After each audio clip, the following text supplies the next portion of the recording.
hakken liggen over onze groen 20. En aan onze bakboordzijde houden we de ankerwikker die nu op onze rechteruit zit.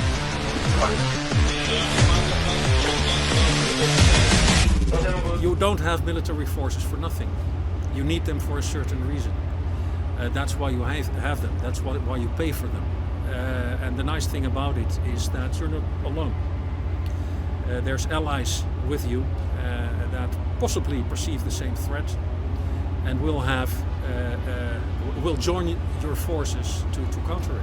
NATO has always been ready. My group has been in existence since 1968. So this is not a new thing.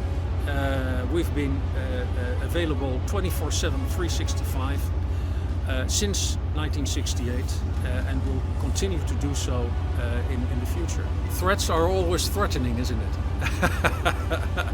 So how could they impact the UK? UK is part of NATO. You're one of our important allies and the NATO is there for your security also. I'm Katie Davis, the Sun's chief foreign reporter, and I'm on board NATO warship Johan de Witt, which has just returned from a mission in the Baltics. The Sun has been given exclusive access to look around the ship and to speak to the crew about the important work they do keeping us safe. My name is Arjen Warner. I'm the commander of Standing Nato Maritime Group 1 for 2025. I run a task group. That's a NATO task group. We're standing now on my flagship, but there are other ships in the task group, not necessarily around us. We can operate in a coordinated way close to each other, but we can also operate in a dispersed way. And this year, because of everything that's happening in the world, in Europe, that is more or less the normal way we've been operating. So I've actually got a couple of ships at sea at the moment. Hello, I'm Commander Craig Raeburn and I'm the Chief of Staff for SNMG1, the Standing NATO Maritime Group 1, and I'm a UK Royal Navy officer. So my day-to-day role is managing the staff, basically taking all the effort off the commander himself, so he's got thinking time and he's got decision-making time. So I run everything that's around the force, as well as being his deputy. We control where we put our units, how we operate with the personnel, but mainly I'm basically his executive officer. So I do everything so he doesn't have to. Drones are very small things. The sea is very large, the air above it is even bigger, so first you have to detect the threat before you can actually do something against it. We've got our systems for that, sensors, our people that are trained to do that. And once the possible threat, because you don't know if it's an actual threat until it actually starts to threaten you, but the possible threat, once it is detected, is monitored. We report back to our headquarters, and if anything needs to be done about it, we look what we can use in our systems to actually cover the threat. So we've set up a program called Baltic Sentry, and that happened since the first sort of major sabotage that happened in the Baltic. That's been running for about a year now. Since we've been operating Baltic Sentry, we haven't seen any more malign activity in the area because they know they're getting watched. We've reduced our reaction time to that kind of activity from 7 hours to about 1 hour. And when I say our reaction time, it means can we get any kind of surveillance on a specific target or a specific malign vessel that we want to investigate. And that's what we've managed to introduce during that period. We also use artificial intelligence to monitor shipping lanes and monitor any kind of traffic within the Baltic and the Atlantic and through the English Channel to see if there's any unusual activity, and then we can direct assets to follow those. And can you talk to me about Russia's shadow fleet? Is there a growing threat for that, and how is it monitored? So basically, we would call it an illegal unassigned fleet.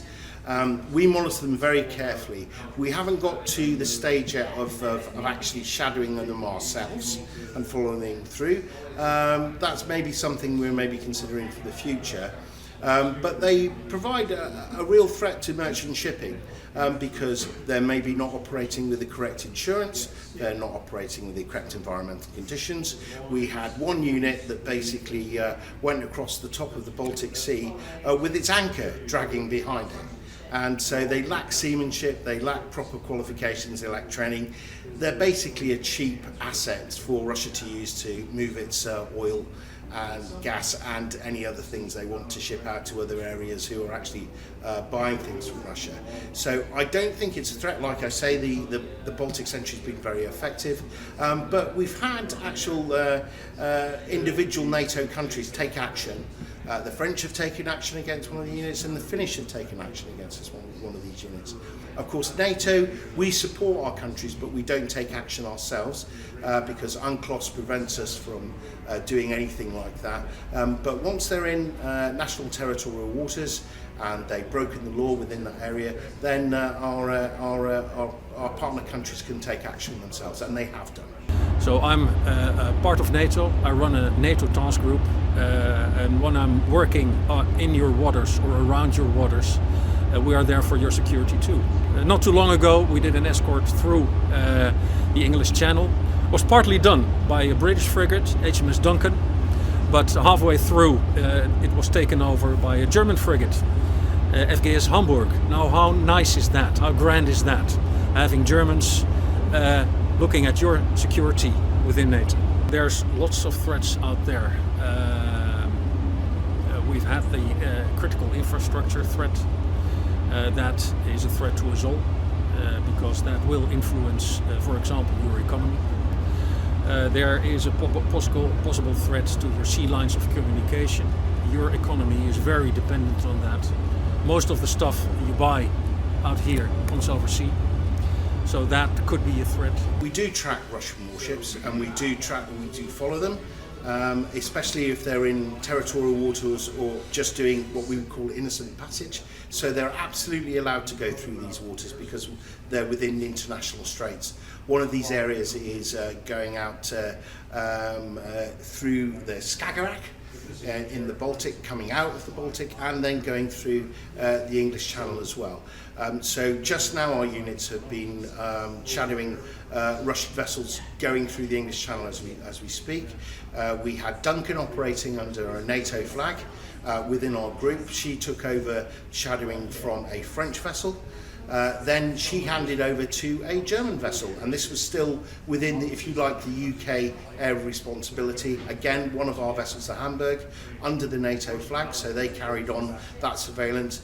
And then because the weather, as you understand, Storm Benjamin came through, we didn't really have any naval assets we could deploy, but then we just deployed aircraft, and they monitored the vessels as they continue north. We've encountered Russian vessels going in and out of the Baltic. We obviously encounter them near St. Petersburg, and we encounter them going up through Norway. So when we do, we go, say hello, take a photograph, and that's about it. But we basically, we behave in a de-escalatory manner when we have encounters with Russian warships, but we do watch them because, again, if there's anyone who's going to conduct malign activity, it would be them. And we have seen it in the past where they've stopped in areas, they've stopped in the vicinity of cables, and we have to make sure that they're not conducting any intrusive activity on underwater infrastructure. It's the integration of NATO, getting everyone working together. I think we're doing a much better job than we were doing maybe 20 years ago when, of course, the Russian Federation just started, the USSR had collapsed, and we'd lost basically the impetus about the Cold War, and everyone relaxed. No one was operating up in the high north, very little was going on in the Baltic. I remember back in my days, in about 2005, I was in Kielwoka, which is a very nice post-exercise, with a Sovremeny, a Russian Sovremeny. So we were all friends together. But now that's all changed, and people have to change their mindset, and we have to, again, I think, increase in defence spending, I think, is probably something that we've seen, but that's mainly in the Baltic states, and you can understand why they're spending more money. And we need to reinforce, for example, Eastern Sentry, the drones that came in over Poland on the 10th of September. We've now reacted to that, and by the 12th of September, we'd repositioned a huge amount of NATO surveillance assets and aircraft onto the eastern flank to react to that threat. And that threat, it's not disappeared, but it's been massively reduced. Again, it's to give the Russian forces that dilemma, and that's what we're trying to do. So yes, Russia's definitely the biggest threat, especially when they're involved in the conflict with Ukraine at this time. I can keep on talking for the whole week about the possible threats that you could have. The most important thing for you to take away with you is that there are ways to counter threats. And that is what your military is being paid for. That is why you're part of NATO. And we're stronger together. You don't have to do it all by yourself. You've got your allies to help you with it. If you put warships next to each other in an enclosed piece of water, that's obviously inherently dangerous. But we've always been very professional about that. My perception is that the other side, the Russians, are professional too.